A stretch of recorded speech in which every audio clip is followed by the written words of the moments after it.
Hello everyone and welcome back to another Train Sim World 2 news video.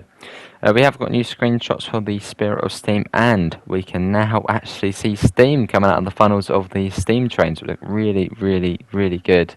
So we spoke to the team working on the complex signalling of the upcoming Spirit of Steam Liverpool Lime Street 2 crew, finding out what research is needed to bring you such a vital aspect of railway logistics and how they are conquering this mammoth task.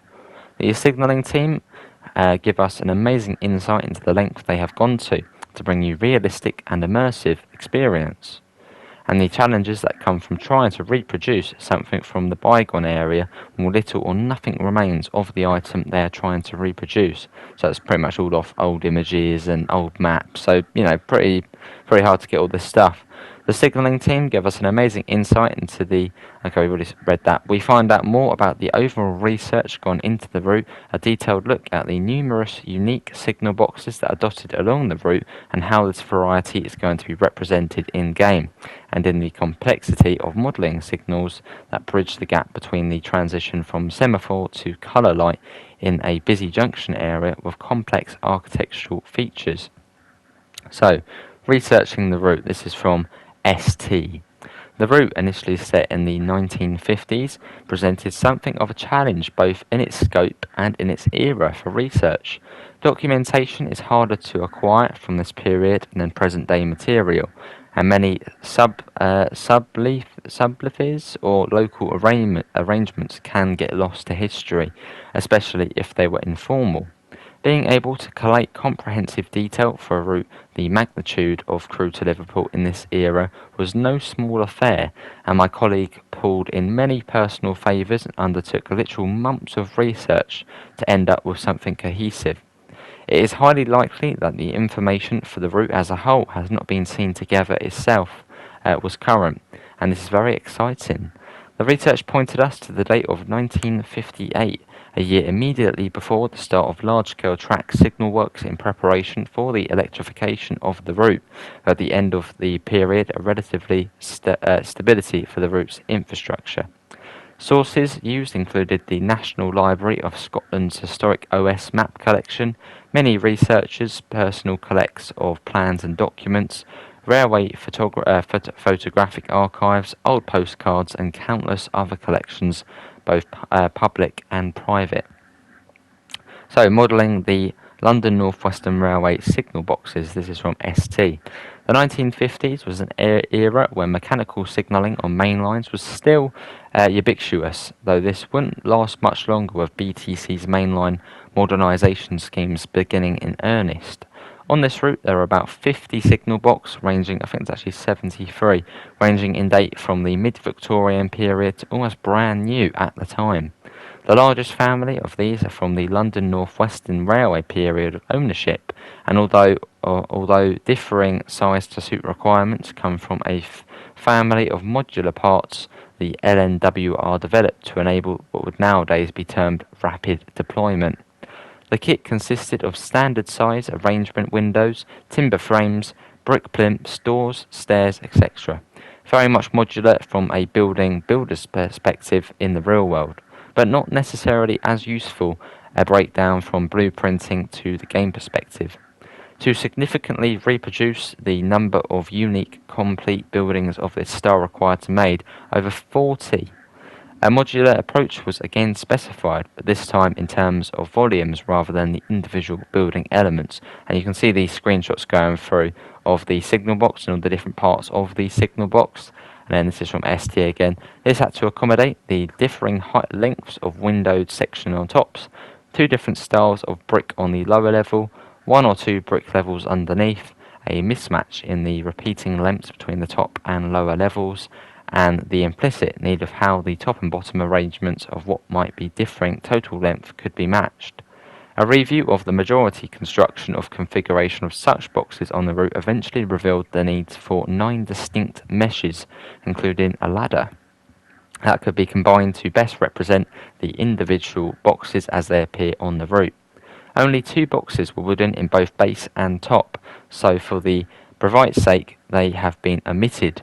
This would allow the top of the boxes to be assembled to match the actual construction, the dimensions of window whips and the other elements of the arrangement being explicit, whereas the bottom layers could be represented by a spline of scalable length to match the specific arrangement on top.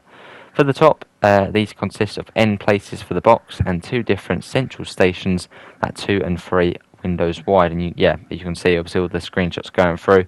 You can see all of the signal sort of all the signal types. Signal box parts. And then for the bottom, these consist of ends with access door or a window and central sections either wide of inset brickwork or narrow with flush brickwork that can be stretched to match the top. This will enable a good representation of almost all of the London North Western Railway boxes on the route to be built up, and of others from a same family in other projects where needed. Implementing the complex signalling of Ditton Junction. This is from ST again. Ditton Junction station eventually closed under Railtrack in 1994, but in the project's era was still a busy place with some express trains calling.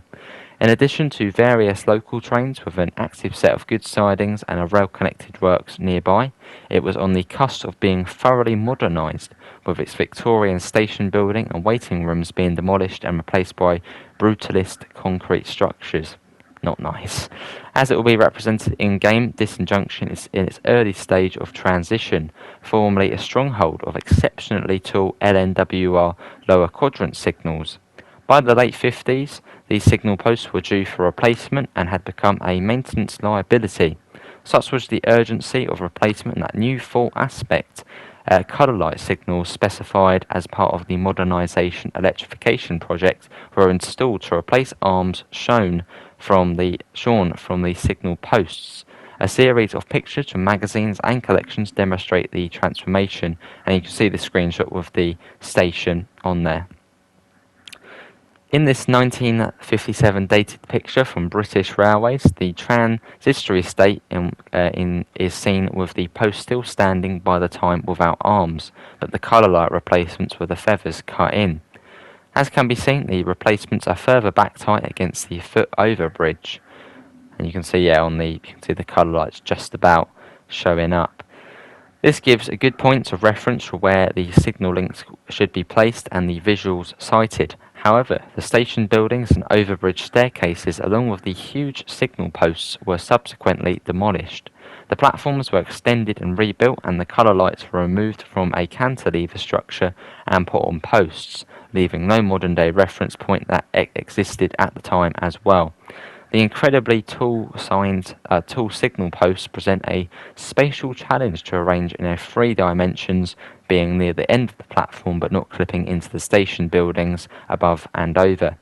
In addition, from this angle, it's not entirely clear what the relationship of the staircases, overbridge, platform ends and signal locations are. This presents an interesting puzzle where multiple different photos from different angles of wildly differing quality need to be consulted together and educated guesses made to fill in the blanks. This photo from the same magazine shows how the platform's end relates to the staircases, also showing the position of the big signal post as well as being about halfway along the staircase. Other views taken from a completely different angle show that the bottom segment of all staircases to each platform were in alignment to the platform level. And the final angle we have is an image showing the end of platform 5 and 6 were both in line with the end of 3 and 4, but also further away from the road overbridge. This is because the station building is over the tracks, creating a deeper bridge for the pair of tracks on the right of the image below. And at ST again, a quick check of the 1905 25-inch equals mile OS map confirms this is the case, and doubtly confirms the footbridge position as being in line for all of the spans, and with gap between it and the road. SP stands for signal posts, which are represented by the larger black dots. So we can now see how everything relates to each other and can visualize this from multiple angles, but how can we use the in-game if we still lack a definitive reference point? The editor has a Google Earth plugin that overlays on the terrain a decal of the current satellite imagery for the area. However, the buildings and staircases we are looking for were demolished in about 1960, and external overlays of this station with current imagery do not align particularly well with the old OS maps of the area. We can speculate, however, that since the construction, structural arrangement of the station building and overbridge were similar before and after the rebuild, that the newer building and bridge likely take up the same footprint as the old. With this in mind, we can now directly use the current closed building and footbridge as a reference for the previous building by using current images. This should aid us in figuring out how the platforms and signals are placed in relation to each other, and you can see the screenshots there as well. But yeah, that is another article there, the Spirit of Steam Semaphore Symmetry. Do pop all your thoughts in the comments below. Links can be found in the description to the Discord, to the PayPal, and to the merch store if you do want to help support the channel. But apart from that, thanks all for coming in, and I hopefully will see you next time. See you all, and take care. Bye guys.